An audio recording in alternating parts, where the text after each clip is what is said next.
బాధ్యత నిన్నేం చేస్తుంది అని అంటే దేవుని పనిని జరిగించేదిగా చేస్తుంది. బాధ్యత నిన్ను నన్ను ఏం చేస్తుందంటే నీ పైన నాయకుడు నీకు అప్పగించిన పనిని పరిపూర్ణంగా చేస్తుంది. దేవునికి స్తోత్రం.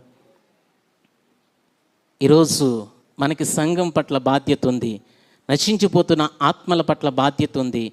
నీ సేవకుడు నీకు ఇచ్చేటువంటి పని పట్ల కూడా నీకు బాధ్యత ఉండాలి. దేవునికి మహిమ కలుగునుగాక.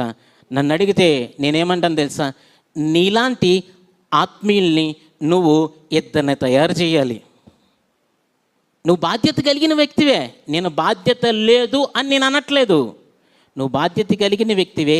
నీలాంటి బాధ్యత కలిగిన ఇద్దరిని, ముగ్గురిని, ఒకరిని నువ్వు తయారు చేసి, ప్రియ దేవుని సంగమా, ఈ లోకంలో నువ్వు బ్రతకాలి. దేవునికి మహిమ కలుగునుగాక. ఆమేన్, హల్లెలూయా. అందుకొరకు బాధ్యత మన జీవితాలను భద్రపరుస్తుంది.